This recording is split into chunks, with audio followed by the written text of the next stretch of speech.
भारत माता की। बहुत अच्छे। हमारे मध्य प्रदेश के गतिशील व्यक्तित्व के धनी लोकप्रिय मुख्यमंत्री डॉक्टर मोहन यादव जी और प्रदेश के भूतपूर्व ही नहीं, मैं कहना चाहूंगा कि अभूतपूर्व मुख्यमंत्री और कैबिनेट में मेरे सहयोगी श्री शिवराज सिंह जी चौहान, श्री नारायण सिंह जी पवार राज्य मंत्री, श्री नरेंद्र शिवाजी पटेल राज्य मंत्री, यहाँ के लोकप्रिय विधायक श्री सुरेंद्र जी पटवा, श्री संजीव कुमार सचिव रक्षा उत्पादन, श्री राघवेंद्र कुमार सिंह प्रमुख सचिव DIPIP and MSME Madhya Pradesh सरकार, श्रीमती लक्ष्मी सोनू चौक से अध्यक्ष ओबैदुल्लागंज, श्रीमती गरिमा भगत ज्वाइंट सेक्रेटरी, श्री शांतनु राय CMD BEML, यहाँ उपस्थित अन्य सभी जनप्रतिनिधि, मध्य प्रदेश और भारत सरकार के सारे अधिकारी वर्ग, मेरे मीडिया के मित्रों, देवियों व सज्जनों, बहनों भाइयों, जैसा कि हमारे मुख्यमंत्री डॉक्टर मोहन यादव जी और आपके भूतपूर्व मुख्यमंत्री और भारत सरकार में कृषि मंत्री श्री शिवराज सिंह चौहान ने आपको जानकारी दी है कि आज मध्य प्रदेश को जो सौगात मिल रही है, बहनों भाइयों, ये छोटी मोटी सौगात नहीं है, बल्कि एक बहुत बड़ी सौगात है। और इस क्षेत्र का तो मैं मानता हूं कि बहुत बड़ा सौभाग्य है। और जहां तक मध्य प्रदेश का प्रश्न है, मध्य प्रदेश पूरे हिंदुस्तान में भारत के हृदय प्रदेश के रूप में जाना जाता है। और यहां पर BEML की ग्रीनफील्ड रेल मेट्रो संयंत्र का आज शिलान्यास हुआ है। जहां तक मध्य प्रदेश का प्रश्न है, मध्य प्रदेश के साथ हमारा बहुत ही पुराना रिश्ता है। मैं जब भारतीय जनता पार्टी के यूथ विंग में काम करता था अध्यक्ष के रूप में, उस समय हमारे श्री शिवराज सिंह जी मध्य प्रदेश का यूथ विंग का काम करते थे। बहुत ही पुराना रिश्ता हमारा शिवराज सिंह जी चौहान जी के साथ भी है। मध्य प्रदेश में बराबर आने जाने का सिलसिला लगातार पिछले 25-30 वर्षों से मेरा रहा है। और मैं जानता हूं कि मध्य प्रदेश को लोग मेहमान नवाजी के मामले में बेजोड़ हैं। और यहां के लोगों का ऐसा मधुर व्यवहार रहता है, कोई भी आए मध्य प्रदेश वासियों के व्यवहार से बिना प्रभावित हुए नहीं जा सकता है। यह भी मध्य प्रदेश की एक सबसे बड़ी विशेषता है। आज पूरा मध्य प्रदेश अवंतिकानाथ भगवान महाकाल के आशीर्वाद से डॉक्टर मोहन यादव के नेतृत्व में निरंतर विकास के पथ पर आगे बढ़ रहा है। जो भी विकास को गति यहां पर श्री शिवराज सिंह जी चौहान ने मुख्यमंत्री के रूप में दी थी, बहनों भाइयों, मैं देख रहा हूं उसी कुशलता और तेजी के साथ हमारे डॉक्टर मनमोहन यादव जी इस मध्य प्रदेश को आगे ले जाने का काम कर रहे हैं। और सारा आज हिंदुस्तान मध्य प्रदेश को बहुत ही आशा और विश्वास की नजरों से देख रहा है। यह कोई छोटी बात नहीं है। 1800 करोड़ रुपए के निवेश के साथ इस परियोजना का शुभारंभ आज यहां पर हो रहा है और 5000 से अधिक लोगों को रोजगार मिलेगा। शायद ही ऐसी 1-2 परियोजनाएं मध्य प्रदेश में होंगी जिनके लगने पर लोगों को 5000, 6000, 7000 नौजवानों के हाथों को रोजगार मिला होगा। और इसके लिए भी मैं डॉक्टर मोहन यादव जी को भी बधाई देता हूं और साथ ही साथ मैं शिवराज सिंह जी चौहान को भी बधाई देता हूं कि इन सब लोगों के प्रयास से ही यह संभव हो पाया। और मध्य प्रदेश के संबंध में जो मेरा लगाव है, मैं आप सबको आश्वस्त करना चाहता हूं, आगे भी जहां तक जो भी बन सकेगा, रक्षा क्षेत्र के माध्यम से जो भी संभव होगा वह करने के लिए मैं सदैव तैयार रहूंगा।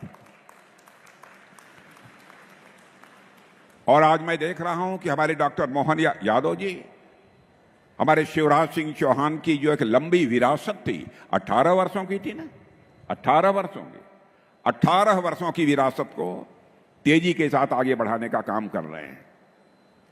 और आज यह बहुत ही एक महत्वपूर्ण हमारी पब्लिक सेक्टर अंडरटेकिंग है BEML, और वह BEML आज एक बहुत ही महत्वपूर्ण यूनिट यहां स्थापित कर रही है। और बहनों भाइयों, यह कोई केवल एक यूनिट नहीं प्रारंभ हो रही है, ऐसे सैकड़ों छोटी मोटी इकाइयां होंगी, औद्योगिक इकाइयां जिन्हें MSMEs कहते हैं, वह भी यहां लगेंगी। और जो लगी हुई हैं, जो इस काम को कर सकती हैं, उन्हें भी इसका लाभ पहुंचने वाला है। यह कोई सामान्य बात नहीं है। उद्योग धंधों के मामले में मैं मानता हूं कि यह क्षेत्र ही नहीं बल्कि मध्य प्रदेश बड़ी तेजी के साथ आगे बढ़ेगा। और मुझे बतलाया गया है कि मध्य प्रदेश में औद्योगिक विकास के लिए जो प्रयास किया जा रहा है, 30 लाख करोड़ रुपए से अधिक का निवेश, इन्वेस्टमेंट इस मध्य प्रदेश को प्राप्त हुआ है। इतने अल्प समय में 30 लाख करोड़ रुपए का। और मैं जानता हूं शिवराज जी सिंह चौहान के शासनकाल में भी बड़ी मात्रा में निवेश आए हैं, लेकिन डॉक्टर मोहन यादव जी भी जिस तेजी के साथ इस काम को आगे बढ़ाने की कोशिश कर रहे हैं, मैं डॉक्टर मोहन यादव जी को हृदय से अपनी तरफ से मैं हार्दिक बधाई देता हूं। और मुझे इस बात की भी जानकारी दी गई है मेरे बहनों भाइयों कि राज्य सरकार ने 48,000 हेक्टेयर का भूमि बैंक भी तैयार किया है। यानी अधिक से अधिक उद्योगों को लाने का एक संकल्प हमारी इस मध्य प्रदेश सरकार का है। और केवल भूमि बैंक ही नहीं तैयार किया है, मुझे बताया गया है कि यहां पर इंटरनेट की सुविधा भी वहां पर उपलब्ध कराई गई है, फैक्ट्री शेड तैयार किए गए हैं, कनेक्टिविटी भी की सुविधा भी मुहैया कराई जा रही है। और साथ ही साथ यहां पर उत्पादन का कार्य प्रारंभ करने के लिए कुछ उद्योग भी स्थापित किए गए हैं। वैसे तो पहले से ही मैं जानता हूं कि हमारी खमरिया और जबलपुर में रक्षा क्षेत्र की कई इकाइयां बहुत ही अच्छी तरह से काम कर रही हैं। और मैंने यह अनुभव किया है पिछले 25-30 वर्षों में कि रक्षा क्षेत्र का एक केंद्र बनने के लिए जो गुण चाहिए, जो संसाधन चाहिए, बहनों भाइयों, इस मध्य प्रदेश में वह गुण भी हैं मध्य प्रदेश वासियों के अंदर, और साथ ही साथ वह संसाधन भी मध्य प्रदेश के पास है, ऐसा मैंने महसूस किया है। यहां पर लंबे समय से मध्य प्रदेश में कर्मठ नेतृत्व रहा है। सुंदरलाल जी पटवा, यहां पर हमारे शिवराज सिंह चौहान 18 वर्षों तक मुख्यमंत्री, और एक नौजवान आज डॉक्टर मोहन यादव ने कमान संभाली है। स्वाभाविक है, नेतृत्व यदि शानदार हो तो विकास तेजी के साथ होता है। और मुझे मध्य प्रदेश के विकास को देखते हुए तो बहनों भाइयों अब यह लगता है कि शायद कुछ वर्षों के बाद इस मध्य प्रदेश को लोग मॉडर्न प्रदेश कहना शुरू कर देंगे सारे हिंदुस्तान में। यह मध्य प्रदेश ही नहीं बल्कि मॉडर्न प्रदेश है। आज रेल कोच फैक्ट्री का शिलान्यास हुआ है और इसका नाम भी माने सृष्टि के रचयिता ब्रह्मा जी के नाम पर रखा गया है। माने इस यूनिट की कितनी अहमियत है, नाम देने में भी पूरी सावधानी बरती गई है, सोच समझकर इस इकाई का नाम रखा गया है। क्योंकि आप जानते हैं सृष्टि का निर्माण यदि किसी ने किया था तो ब्रह्मा जी ने ही किया था। इस आदिकर्ता सृष्टि के रचयिता के नाम पर इस यूनिट का नाम रखा गया है। यहां रेल के डिब्बों का निर्माण तो होगा ही, साथ ही रेलवे के और भी अलग अलग प्रोडक्ट्स, रेलवे के अलग अलग और भी सारी सामान यहां पर बनाए जाएंगे। और मुझे बताया गया है कि 1,800 करोड़ रुपया इस काम में लगेगा। और बहनों भाइयों, जो मुझे जानकारी दी गई है उस आधार पर मैं विश्वास के साथ कह सकता हूं 2 साल के अंदर यह काम पूरा होकर रहेगा और यह फैक्ट्री यहां पर जगमगाती हुई आपके नजरों के सामने होगी। स्वाभाविक है कि जब फैक्ट्री यहां लगेगी तो आसपास के क्षेत्रों का भी तेजी के साथ विकास होगा। और यहां जो कोच बनेंगे वह रेल कोचेज भारत के ट्रांसपोर्टेशन सेक्टर को तो नई गति दे ही रहे हैं, साथ ही यहां पर बुलेट ट्रेन या जो भी ट्रेनें चल रही हैं तेज गति से, सारी तेज गति से चलने वाली ट्रेनों में भी यदि कोच कहीं का बना होगा तो मध्य प्रदेश की धरती का और मध्य प्रदेश के हाथों के वासियों के हाथों से बना हुआ कोच लगेगा। यह सामान्य उपलब्धि नहीं है। विश्वास है, मुझे पक्का विश्वास है कि बीईएमएल भारत के आर्थिक विकास की गति में अपना एक अच्छा योगदान देगा। और हमारी सरकार का जहां तक प्रश्न है मेरे बहन भाइयों, आर्थिक विकास और स्वावलंबन पर हमारे प्रधानमंत्री मोदी जी विशेष बल दे रहे हैं। भारत को उन्होंने कहा है कि हम आत्मनिर्भर बनाकर ही दम लेंगे।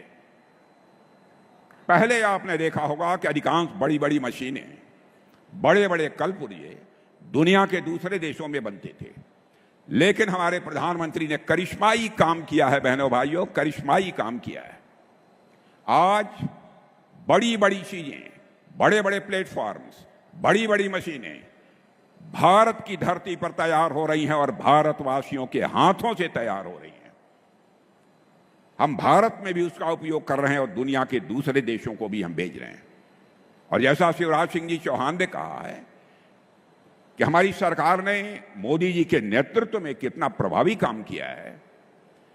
जो हमारा भारत धन दौलत के मामले में, धन दौलत के आकार के मामले में 2014 में दुनिया के देशों में 11वें स्थान पर खड़ा था, बहनों भाइयों आपको जानकर खुशी हो गई कि भारत अब यह कोई सामान्य देश नहीं रहा है, बल्कि धन दौलत के मामले में हमारा भारत दुनिया के टॉप के 4 देशों की कतार में आकर खड़ा हो चुका है।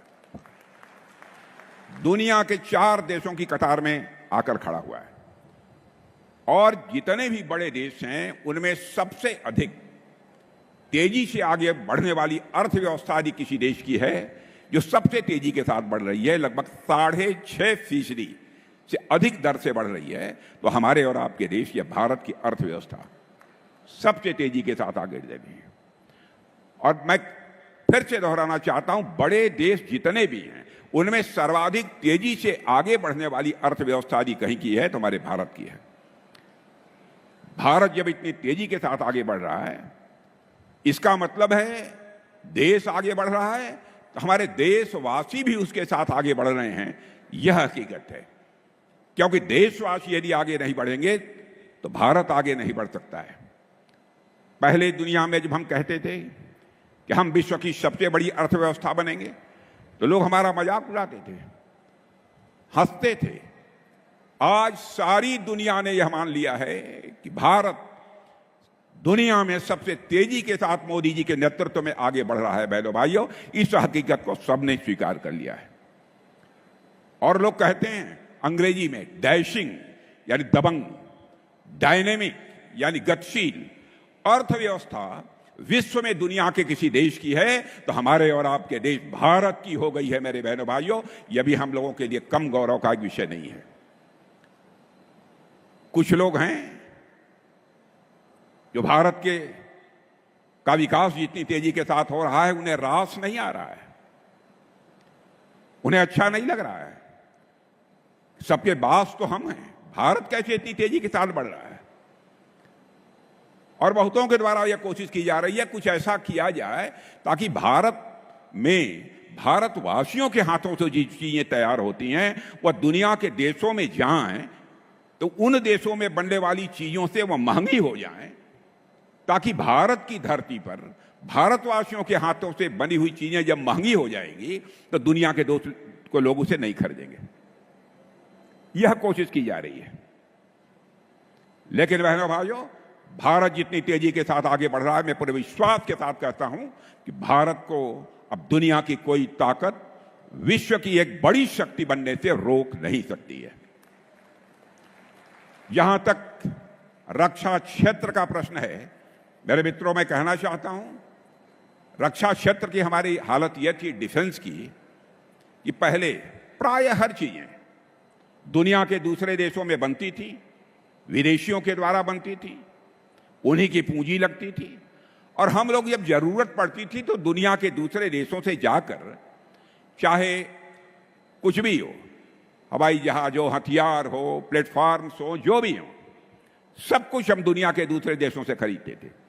लेकिन आज मैं आपको जानकारी देने के लिए आया हूं बहनों भाइयों, अब हम इनमें से बहुत सारी चीजें न केवल भारत की धरती पर बना रहे हैं, न केवल भारतवासियों के हाथों से बना रहे हैं, न केवल हम अपनी आवश्यकताओं को पूरा कर रहे हैं, बल्कि हम दुनिया के दूसरे देशों को भी हम एक्सपोर्ट करने का काम कर रहे हैं, उनके पास भी हम भेज रहे हैं।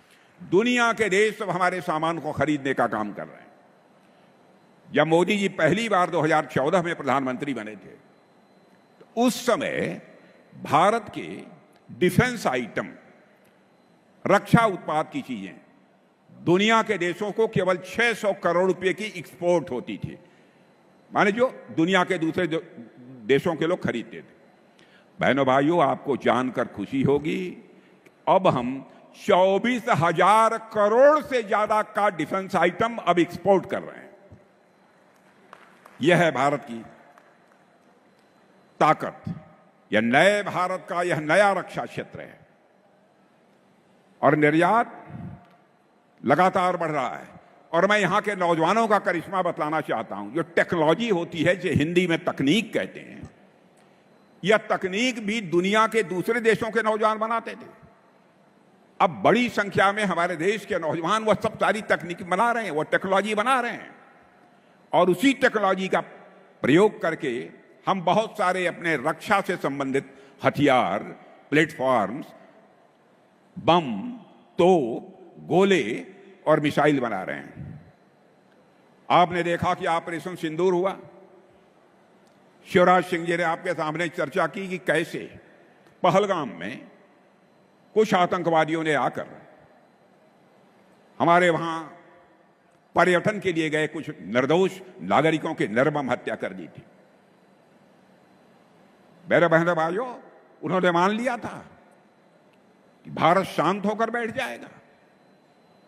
हमारे प्रधानमंत्री जी का संकल्प था, हम लोगों ने तय किया हम इसका मुंहतोड़ जवाब देंगे। और आपने देखा होगा, ऐसी कल्पना भी कभी नहीं की जा सकती थी, धर्म पूछकर मारेंगे। पूछते थे कि तुम कौन हो। बहनों भाइयों, हम लोग धर्म किसी का पूछकर किसी की हत्या नहीं कर सकते। हम तो किसी की हत्या में विश्वास ही नहीं करते। बल्कि चींटी को भी, हमारे घर में माताएं बहनें जो आटा गूंथती हैं, तेरी चींटी कोई थाली के बगल से गुजरती है तो थाली का आटा निकालकर उस चींटी के खाने के लिए डाल देती हैं, और ईश्वर से कामना करती हैं कि यह चींटी भी दीर्घजीवी हो। यह भारत की सोच है। और यहां आतंकवादियों ने आकर धर्म पूछ पूछ कर लोगों को मारा। तो बहनों भाइयों, हम लोगों ने भी ठान लिया कि हम धर्म पूछकर किसी को नहीं मारेंगे, बदला नहीं लेंगे।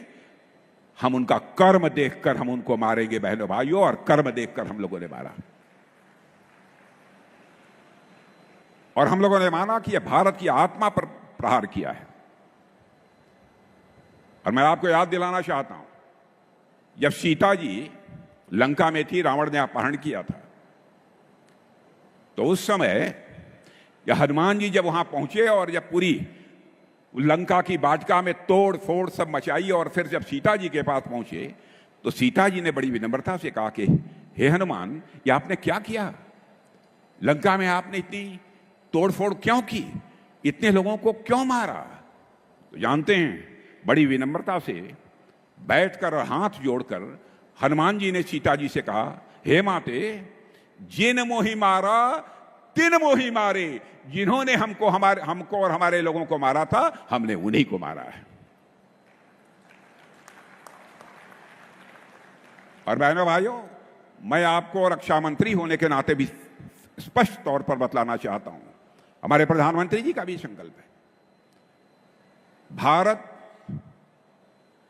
किसी को आज तक कभी आंख उठाकर देखने की कोशिश नहीं की है। भारत चाहता है केवल भारत का ही कल्याण न हो, बल्कि पूरे विश्व का कल्याण होना चाहिए।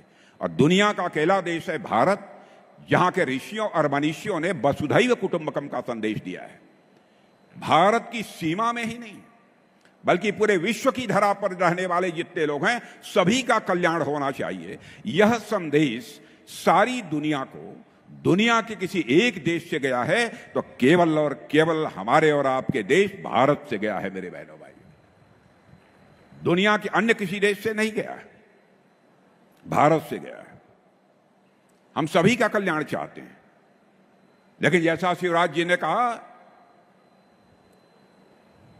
इसका मतलब यह नहीं है कि जो चाहे वह भारत पर आक्रमण कर दे। जो हमें छेड़ेगा हम उसे छोड़ेंगे नहीं। यह भी संकल्प है, यह भी ताकत भारतवासियों के अंदर है। और बहनों भाइयों, और आज बीएमएल की जिस यूनिट का यहां शिलान्यास हो रहा है, उससे न केवल रोजगार के नए अवसर खुलेंगे, जैसा मैंने बताया कि अन्य बहुत सारे छोटे मोटे उद्योग भी यहां पर खड़े होंगे, स्थानीय लोगों को काम मिलेगा। आप भी जो यहां पर बैठे हुए हैं, आपके परिवार के किसी न किसी नौजवान को निश्चित रूप से काम मिलेगा, ऐसा मेरा पक्का विश्वास है। और साथियों, जहां तक मध्य प्रदेश का प्रश्न है, हमेशा ये जंगलों की खूबसूरती, अपने टाइगर्स और अपनी प्राकृतिक सुंदरता के लिए पूरे भारत में जाना जाता है।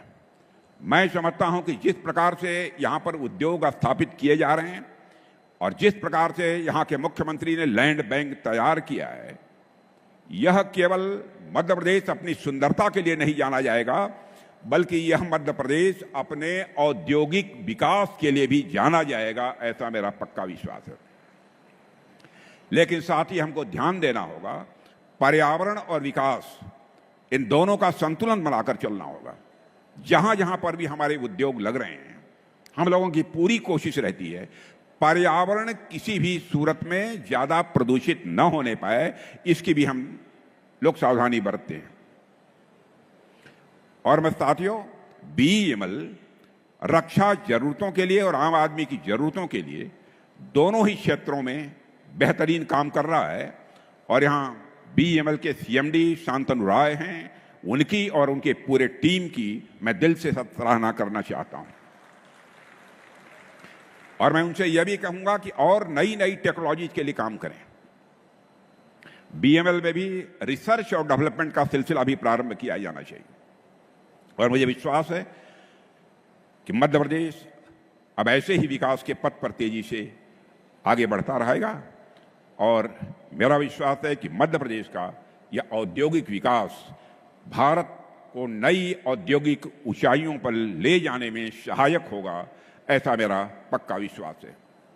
इन्हीं शब्दों के साथ आप सबको अपनी हार्दिक बधाई देते हुए, और साथ ही मुख्यमंत्री जी और अपने कृषि मंत्री जी दोनों को मैं बधाई देना चाहता हूं इस उपलब्धि के लिए।